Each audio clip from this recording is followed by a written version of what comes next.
Stay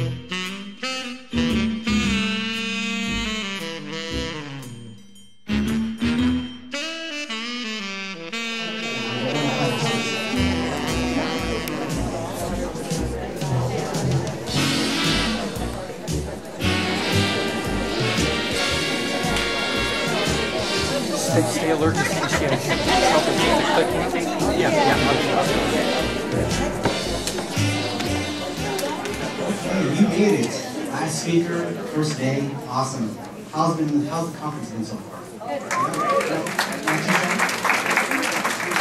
Our last speaker is Dr. Tracey Cawthorn. She's going to be speaking on non-pharmacological interventions of behavioral disturbances and dementia. So please help me welcome Dr. Tracey Cawthorn.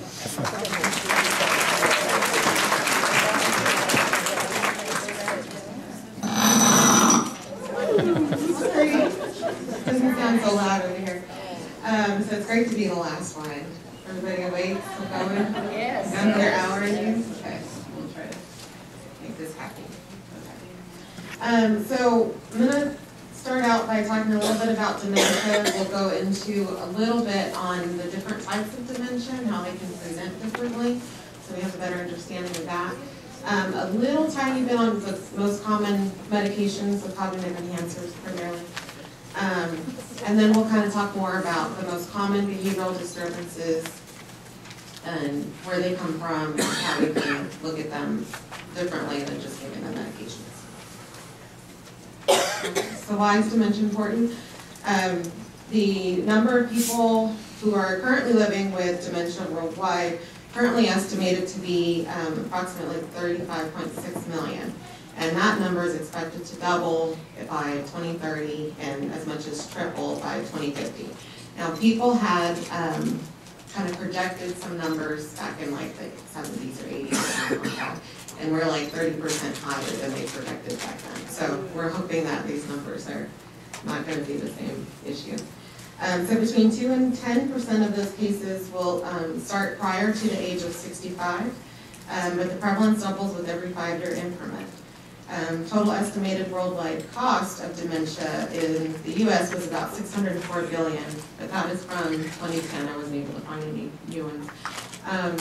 Mostly that comes from informal care, the caregivers, including when families are caregivers and have to miss work or that kind of thing. And little of that is actually the direct medical costs, the actual prescriptions, the hospitalizations, stuff like that. And then dementia is one of the major causes of disability in later life. It accounts for about almost 12% of the years lived with disability due to a non-communicable disease, so meaning like they need more assistance and care. So what are we talking about when we talk about cognition, dementia, MCI, and all of that kind of stuff? So cognition refers to these domains: attention, memory, language, learning, reasoning, problem solving, and decision making. So can anybody take a stab in the dark? Which ones do you think are affected in normal aging? So non-demented people. All of them, okay. Anybody else? Attention, I would say. Attention, okay. We just heard in one of the last ones. Yeah, so attention, usually you have a little bit of memory impairment, but it shouldn't interfere with your functioning. And then your, basically your thinking speed should be affected. Everything else would be the same. So you should be able to make a rational decision. It might take you a little longer time to do it, but you should be able to do that in normal aging. So that's what we're talking about cognition-wise. In actual functioning, we talk about activities of daily living, which are things that pertain to yourself. So if you can feed yourself, if you dress yourself, if you bathe yourself, you can shave, you brush your teeth, you comb your hair, things like that. You attend to your hygiene and toileting. Instrumental activities of daily living are kind of those higher functioning things that require some executive functioning. So managing your finances, paying your bills on time, taking your medications the way you're supposed to, driving, grocery shopping, being able to make your own meal, things like that. Okay. So cognitive impairment. Kelly mentioned MCI in her talk before. So just so we are aware, MCI means that it's an impairment in one or more of those cognitive domains for age, but it doesn't quite meet the definition for dementia. So when we cross into dementia is where you start to have those limitations in your functioning. So you need somebody to help you with either your IADLs or your ADLs. Okay, and then classically they're defined as aphasia, which is your loss of language. Apraxia, your inability to do higher tasks. So if I tell you, go make a meal, if you can put together what you need to get, how to do what you need to do first, put on the water, boil it, then put the spaghetti, and that kind of thing. And then agnosia and disturbance of executive function. Okay. This is kind of a schematic. So in normal cognition, we talked about those, what that looks like. Mild cognitive impairment, usually that's just needing a little help reminder, so post-it notes or making notes to yourself or something like that would put you in the definition of MCI. So you're having a little bit of cognitive impairment, but you're able to kind of accommodate and still function the way you need to. And that can be either stable or reversible. So you'll either progress or there was a reason you had memory problems and you go back. And then when you start to have the actual decline in functioning is where you become demented. Okay, so we'll talk about the major types of dementia in a little bit. So how do we evaluate for dementia? Well, we look for any biological reasons, like I said, any reversible causes for your cognitive impairment or your decline in functioning. Common things are thyroid, how your kidneys are working, of course, any new medications or things that can cause a delirium. And then looking at the most important thing, I think, for me, would be collateral information. So if a family member can kind of give you the timeline and how the person is actually acting and the actual behaviors are important. So a little bit about Alzheimer's dementia, which is the most common dementia. 5.4 million Americans have Alzheimer's disease in 2012, including 5.2 million who are over the age of 65 and about 200,000 under the age of 65, which is usually the familial type of Alzheimer's. 1 in 8 people age 65 and older, so about 13% will have Alzheimer's disease. Nearly half of people age 85 and older have Alzheimer's disease. So there's kind of a joke, if you live long enough, you're going to develop it at some point or another. So we talked a little bit about that, so we'll skip that in the interest of time. So again, when the first wave of baby boomers reach the age of 85 in about 2030, give or take, estimated 3.5 million people aged 85 and older will have dementia. And since people are living longer and all of that, we kind of expect this to be a huger, a bigger problem than it is now. So, does anybody know who this is? That's the first Alzheimer's patient. Yeah, the first Alzheimer's patient. And so this gentleman was evaluated by a German psychiatrist, Alzheimer, who described the peculiar disease of the cerebral cortex. So he was observed in the later part of his life. He had, the typical Alzheimer's where he lost his orientation, had decline in functioning, memory, all of that. And so upon his death, they were able to observe his brain, and that's how we figured out, or we think we figured out, what was going on in Alzheimer's disease. So you have in the part of your brain that is doing the thinking, you develop these neurofibrillary tangles that are in the amyloid plaques that are impairing the way your cells in your brain are working and talking to each other, and so that ends up causing the impairment. Okay. So this is kind of a bigger looking in on the dissection. So you can see that the shrunkeness or the smaller size of the Alzheimer brain, we call that atrophy. You can see the bigger cell size here. So these parts are getting smaller, so that's why the spaces open up. And it's primarily in the hippocampus where you have your language and your memory and things like that. Okay. So this is a closer up view, just showing neurofibrillary tingles and amyloid plaques. I don't know how interested people are in them. Okay, so functional assessment of staging test is the way that we can tell how far along the person has progressed in their disease. So I don't know how well you can see this because it's kind of small, but you're normal aging and then you kind of progress based on how you're doing. So mild dementia, we call that, some IADLs are affected, but you're able to still do your ADLs, you're able to walk, you can toilet. You start to lose your toileting at about stage 5, and then kind of so on and so forth from there, eventually losing the ability to eat and things like that. Okay. So second most common form of dementia is vascular dementia, accounting for up to 30% of cases, give or take. And unlike Alzheimer's dementia, vascular dementia primarily affects your executive dysfunction. So they're less likely to be disoriented to person or place or time or situation than someone with Alzheimer's disease. Okay. Depression happens to be a very common comorbidity with this illness. And the progression is usually related to continual vascular disease, so your hypertension, hyperlipidemia, smoking, things like that. Again, on MRI, the kind of bright spots are where you're having these small mini strokes that are killing some neurons in your brain.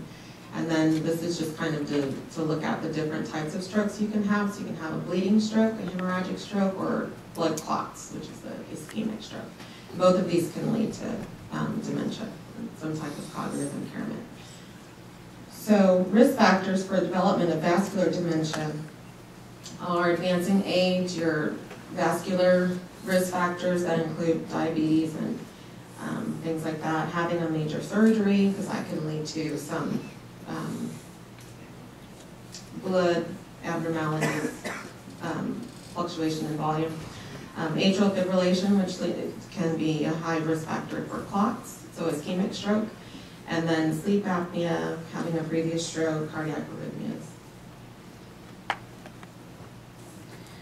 The third type of dementia we'll mention is Lewy body dementia, which is kind of an umbrella term for two different types of illnesses going on. So it's kind of a Parkinsonian presentation, and then you have some loss of memory or impairment, meeting the criteria for dementia. Does anybody know any other common factors of Lewy body, or has anybody had much experience with people with Lewy body? I've heard that sleep problems, like restless leg, can be part of it. Yeah. So the central features obviously are progressive dementia. The core features are fluctuating cognition. So this is different than the other types of dementia. Some days you present normally, like they did 5-6 years ago, right? And then some days they're like stage 7 Alzheimer's patients, right? So that's specific to Lewy body dementia. You also have frequent visual hallucinations. So Kelly previously mentioned people seeing the little, or that man seeing the little wife and things like that. So people can see all kinds of things. Animals, a mixture of animal. One gentleman told me of a wolf and a horse. I don't know what that looked like, but he wasn't afraid of it, which is interesting. And typically, sometimes they'll tell you that they're having the hallucination because they can be aware of it, and sometimes they believe it's real, but when you start asking them questions, they're not able to elaborate on it to prove it's real, but it just doesn't seem to bother them, which is interesting to me. REM sleep behavior, generally you're paralyzed when you're asleep, because when you're dreaming, you don't actually want to be running away from the bear, right, because you should be in bed. That would be bad. So they lose this ability, and so they're the ones that are kind of acting out their dreams, kicking, yelling, screaming. They can sleepwalk. They can appear to be awake when they're actually asleep. So sometimes they can be talking to you, looking like they're awake, but they're not really awake. And And then they have those Parkinsonian features, like I mentioned, the flat affect, the shuffling gait, slowness in their movements, bradykinesia, and a tremor. And those symptoms can come and go as well. So they can have autonomic dysfunction, meaning that they have fluctuations in their sympathetic and parasympathetic systems, which cause them to have fluctuations of consciousness, blood pressure, so they have frequent falls or they get dizzy, in addition to the Parkinsonian features, because they can fall too with the shuffling gait. Let's see, and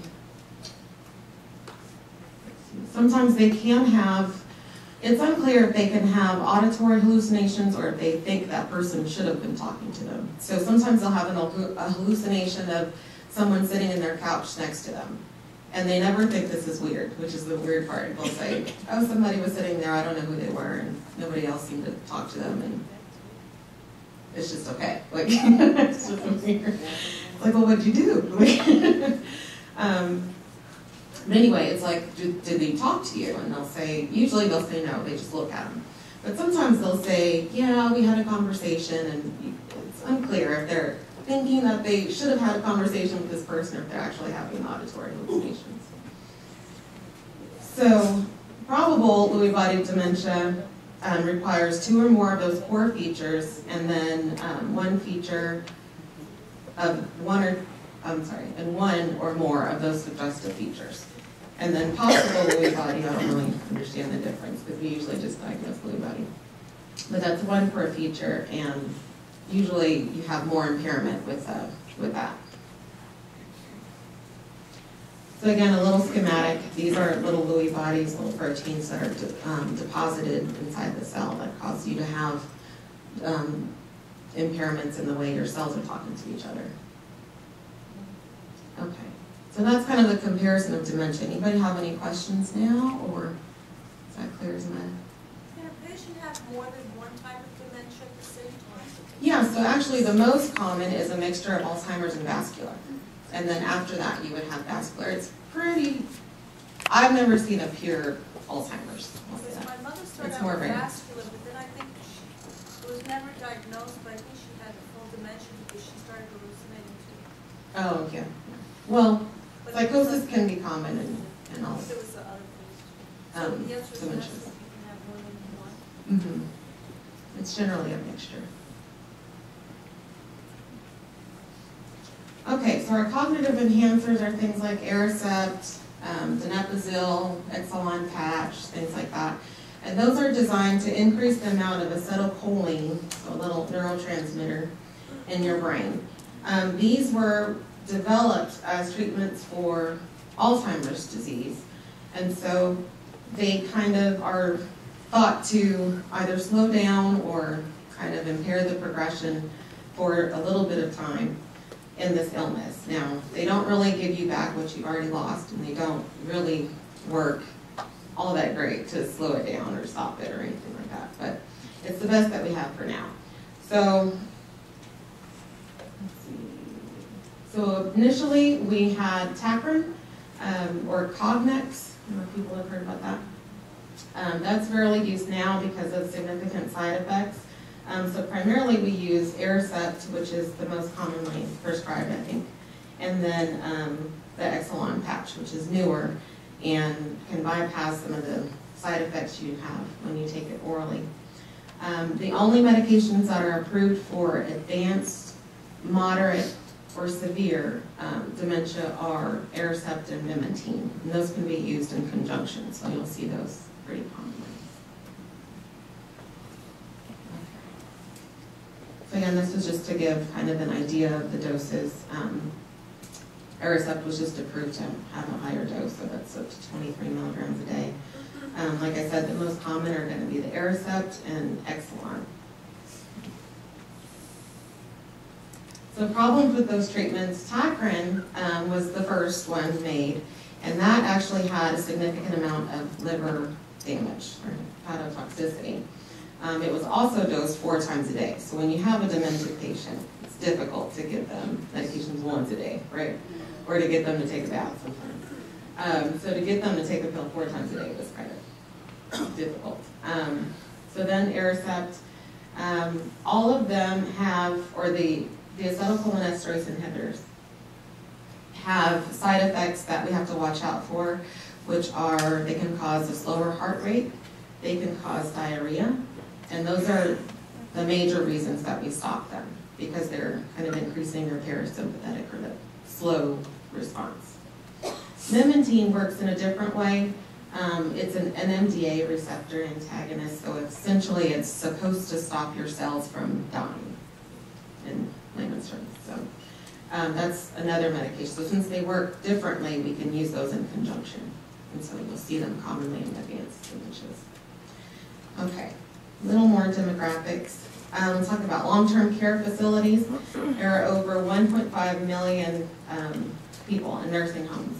80% of those have psychiatric diagnoses, 80 to 90% of those are dementias, and 50 to 90% of demented nursing home residents will have problems that are caused by their cognitive impairment.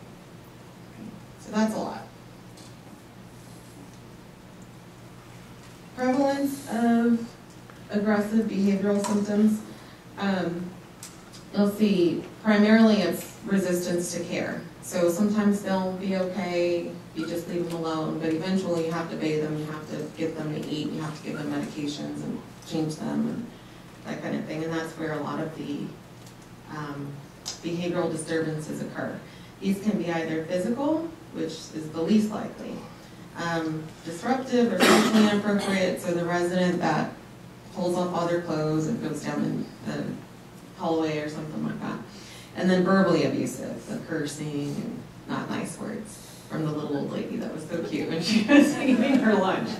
It's really funny how they change. Anyway, so usually we look at something called the aggressive behavior scale if you're trying to monitor if they are improving or not. So this is used most commonly in long-term facilities or inpatient hospitalizations and for studies, so it gives us a number to look at. So it's a measure of aggressive behavior, and your scale ranges from 0 to 12, and the higher score that you have, the more likely you are to have recurrent aggressive behavior. So history of aggressive behaviors increases your risk for future aggressive behaviors. So scores of 5 or more represent the presence of severe aggression. 1 to 4 can be mild to moderate. So that's anything from kind of batting you away or saying something rude or whatever. 5 or more means that you're probably kicking, biting, hitting, things like that. Okay. So in a study that was done, I think this is from Nova Scotia, residents that had an ABS score of 1 to 2 have resistance to care in 66%, verbal abuse in 26.1%, physical abuse in 6%. But the rate of physical abuse increases up to 25% when your ABS score is between 3 and 5. So when it's higher than that, 6 or greater, there was a huge, almost 90% were physically abusive. And in the group, 54% of residents actually exhibited all 4 symptoms. And usually inappropriateness refers to them saying, being either hypersexual or something like that, running, wandering. So why is this important? Because it hurts us, literally. So 50% of nursing home staff members have been physically abused by a patient in the past year. And 48% of those have suffered emotional abuse by a patient.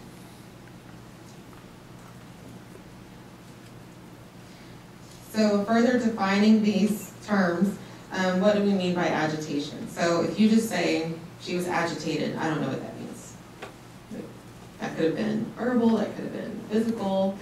So it's just kind of a general restlessness or something specific. Was it with care? Was it unprovoked? Was it, were they yelling or swearing? Did they take off their clothes? Are they stealing things? Are they yelling at people? Wandering? And wandering and pacing accounts for about 20% of the reports for agitation under that So other than agitation, like I mentioned before, they can be hypersexual. This can be either verbal, physical, or both. Resistance to care or non-compliance with medications, meals, getting changed, anything like that, can be up to 30% actually.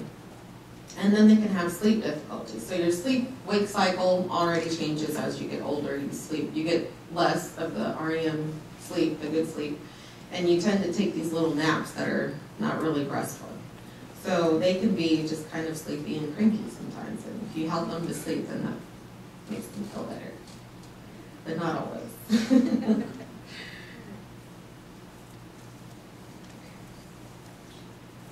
So when do the behaviors become a problem? So when it starts to actually impact the way they're getting cared for. So if they have a UTI and they're delirious and they're having more aggressive behaviors, then you really need to treat that infection with antibiotics, but you can't get them to take it. Or they stop eating and now they have dehydration and acute renal failure or something like that. So you have to ask yourself, does this behavior put themselves or others at risk? And if it intrudes on the privacy of other residents or can interfere with them being safe. And does it disrupt the care necessary for residents' goals for health and well-being? So frequently, patients are sent to emergency rooms for evaluation because they can provoke other residents, which may lead to them getting hurt by another aggressive resident or psychotic resident. So it's important to look at the context of the behavior. So a small nursing home, someone that's pacing the hallways would probably be pacing but in a larger facility, someone may just consider that wandering or walking the hallway. Usually, women are not labeled as hypersexual, although they can be, but it's least likely. Frail resident means little threat of injury to others if they become aggressive. This is a huge false statement because they can become very strong when they are upset. And then non-compliance with their multivitamins or something that's really important, insulin. Because if it's a multivitamin, we might just discontinue it because it's not worth the hassle or the fight. And just to keep them happier quality of life.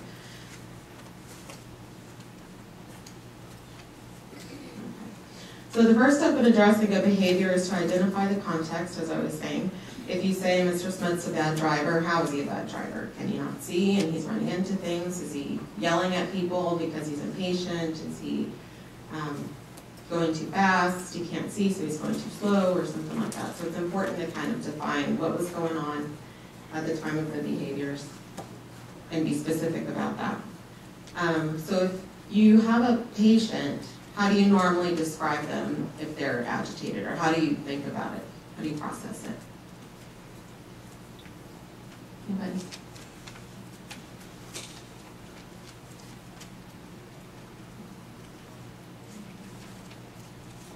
So normally when you're reporting the behavior to whoever, the treatment team and treatment rounds or whatever, you're looking at the behavior, when it's occurring, how it's occurring, what exactly happens, so what time it's happening, if it's a pattern, and any aggravating factors, mitigating factors, and what happened as a result. So kind of that safety issue at the end. So we call some symptoms neuropsychiatric symptoms, and those are when they have psychosis or significant depression or hallucinations, they're paranoid, things like that. So 40% of residents with dementia in special care units and nursing homes will have severe to very severe cognitive impairment.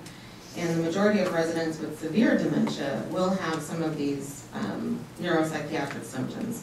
And those can lead to aggressive or disturbance of behaviors. So the most common form is usually the paranoid patient delusions or psychosis, and that leads them to either attack somebody or feel like they're going to be attacked and become more withdrawn.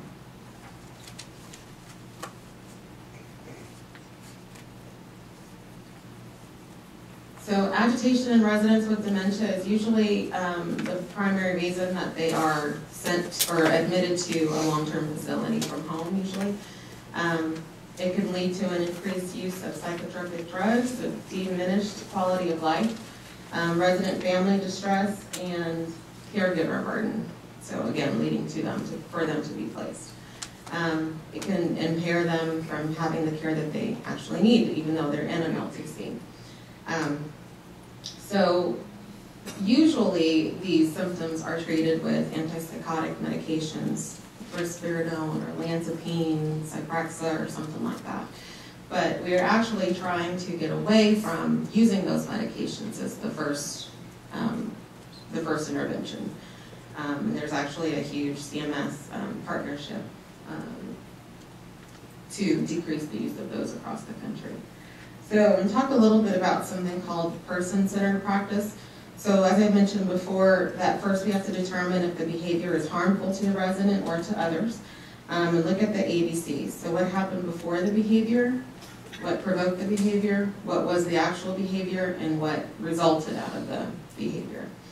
Third, to determine the behavioral or psychological symptoms are consequence of physical illness. So sometimes they can have, like I mentioned, a UTI, or they're having a stroke or something like that that causes them to have an altered mental status or have these behaviors. And then trying non-pharmacological approaches. And last resort is to use antipsychotics or some other medication to try to calm them down, reduce the incidence of those behaviors. So what can lead to behavioral disturbances? Anything, really. But the most common are physical. Sometimes the noise or the stimuli can get to them. Physical barriers, a comfortable temperature, pain, unfamiliar surroundings. And then social, changes in the routines. A lot of the behaviors will occur just after they're placed. So a lot of times people will worry that they made a mistake by putting their grandmother or whoever in an LTC because they're not adjusting well. You really have to give them about 3 months to adjust to living there before you can tell if it's a good fit or not. And then in a lot of places, and it's really kind of an unavoidable issue, there's turnover of staff and kind of reassignments, and people move to different units and stuff like that. So seeing different people and so many different strangers can cause them to be uncomfortable as well and lead to behaviors. Some of the common medical conditions that lead to altered mental status and eventually behavioral disturbance are arthritis, but any type of pain. Usually it's arthritis. Dehydration, BPH, so if prostate is enlarged and they are unable to empty their bladder all the way, and that becomes painful and can cause them to be more confused or agitated. COPD, decreased oxygen to your brain, will cause you to have neuropsychiatric issues. But commonly, you have to look at pain. Another one that's kind of important but often overlooked is constipation. Really getting staff to pay attention to how many times and when they're using, what was the last time they had a bowel movement. Urinary urgency, shortness of breath, any dizziness or fatigue. So actually, depression can lead to behavioral disturbance as well. They can become either socially withdrawn or isolated, or they can have a depression with psychosis and become more paranoid or think that people are hurting them, so persecutory, and that leads them to lashing out. Psychosis, generally, Alzheimer's patients will have more delusions, and vascular dementia will have more hallucinations, but they can have both, actually. And then, like I mentioned before, any sleep disturbance. Medication side effects are something to look into. Anticholinergic medications or histaminic effects of medications. They can have paradoxical excitation or disinhibition. So a lot of times people will use like lorazepam or Ativan, and that can either cause them to rest and go to sleep or just unleash this stuff. That's always a lot of fun. They can either be intoxicated or withdrawing from something. alcohol or some other type of substance. A lot of times people will overlook looking into that and from the community patients, but it's important to look at because that can happen. So where do we start to treat these behaviors?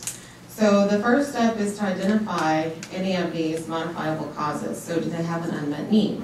Like I mentioned before, are they having pain? Are they upset because they've been in the room by themselves all day? Or are they having too much stimulation? Sometimes people don't want to be in that room right by the nurse's station or by the central lobby because it's just too stimulating for them. They need to be moved down the hallway. So those are just simple interventions that we can do without medication. Treating their medical illness and physical discomfort, those can be either pain medications, but another thing is to do recreational therapy, which can reduce chronic pain. Exercise is important, so even if they're sitting in a group, in a circle, kicking around a beach ball or something like that, they enjoy it and help them kind of loosen up. Before you give them Norco and Vicodin and all of that, which can cause increased confusion. And then psychiatric conditions. Often depression comes from the significant change of lives, moving from your home where you're familiar to an assisted living facility where you can't leave and you need all this help and all of that. So talking to them, having therapy can be helpful before we have to do any medications on them for depression. Because medications can't really change their situation, right? So medications can only do so much. Therapy is most helpful. And then looking out for adverse drug effects. So like I said, doing some of these other interventions before you give medication that can lead to these side effects and further aggressive behaviors. So how do we promote this? It's difficult to do. It takes time. How many people sit and talk to their patients for 30 minutes a day? How many patients do you have a day? And then, as I mentioned before, kind of that assignment of staff across disciplines to supervise. It's difficult to maintain recreational therapy in a lot of facilities because of the cost, and people are more cost efficient. So you kind of rely on staff to all kind of pitch in an hour here, an hour there to keep them busy. It doesn't bode well for them when they're just kind of sitting around all day. Nothing's really going on. No group activities. They're just sitting in their room. They come out to eat. They get their meds. They just kind of waste away, so to speak. So, but that takes motivating staff to take that extra effort and go and lift them up and, get them into these groups. And then a lot of times people don't have the space for exercise or recreational therapy, or outdoor activities are limited, especially in an inpatient facility such as where I work, because we have to have the doors locked and all of that. So to make a space that's secured is difficult to pitch to the hospital system who's trying to save money. So that's all I have. Any questions? I have one. A couple of years ago, insulin resistance was in the literature for being suspected of causing some of the cognitive disturbances that we see later in life. Have you heard of that? Having insulin resistance? Insulin resistance. Yes. Yeah, so that's actually one of the vascular risk factors. The fluctuation in your blood sugar causes these little kind of, they are not really strokes, but they're kind of damaging to the neurons in your brain. And so that causes you to have these cognitive impairments, leading to more of a vascular picture of dementia. I see. Thank you. Yeah.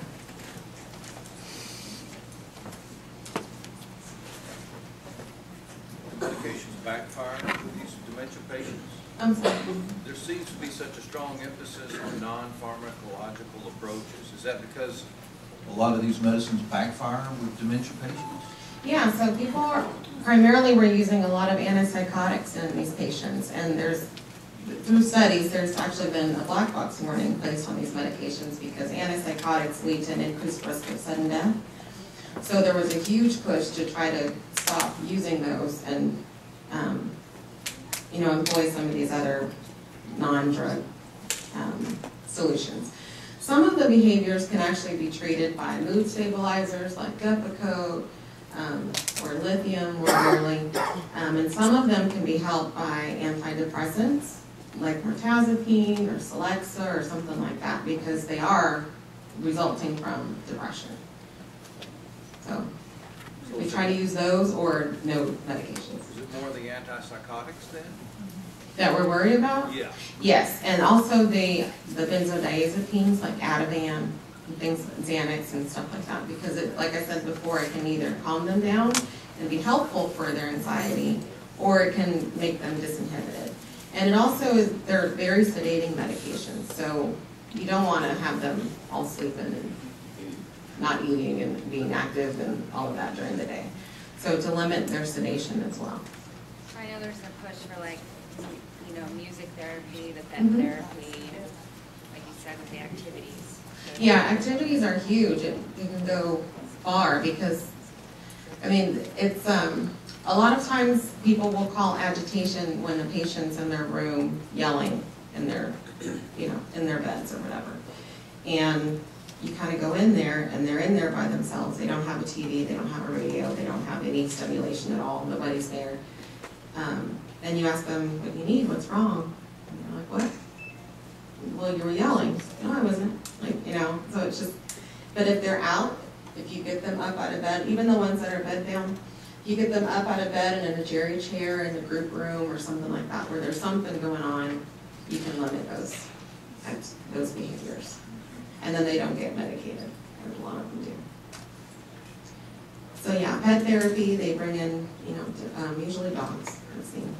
And then music therapy is helpful. Sometimes people will have like church services or something like that people can go to, chaplain groups. Having a group with people that can still talk is helpful.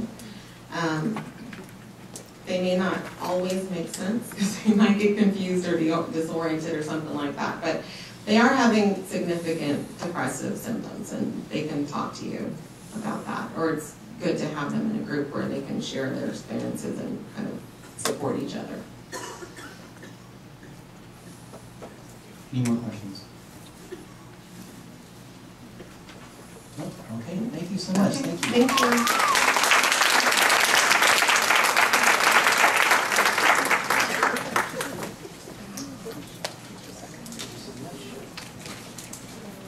Dr. Tracey Cawthorn, thank you so much. Okay, let me just go over some quick paperwork, and then we will conclude today's conference, and then get some more information about tomorrow. Make sure that you fill this out and turn it back in at the back if you haven't done so yet. Again, you only do this once. If you turn it in, I mean, you've done it before, that's all you gotta do. And if you are VA and looking for nursing, medical, which is physician, or psychology credits, you can go to TMS. If you're not part of the VA and you're looking for those credits, you gotta fill this form out. You gotta do it today and tomorrow. So if you haven't done so, do that now. And if you want, yeah? It's located in the back. It is the non-VA registration request form. We have the forms in the back. And if you're seeking anything else other than that, it doesn't matter if you're part of the VA or not, you need to fill out this form. If you don't think you'll be coming back tomorrow, it'll be a good bet to just turn it in today. And then if you do turn up tomorrow, we'll just fill it out again. No biggie. So if you have any other questions pertaining to CEUs, I'll be here up front. And you can turn in your paperwork at the back of the desk. And we will see you tomorrow. Oh, one more thing. If you like today's presentation and you think you might make it tomorrow, here is the DVD request form. You can obtain the videos, the pictures, any PowerPoints, everything that you saw today can be purchased for $10, and the form is located in the back. So thank you so much. Drive safe, and we'll see you tomorrow.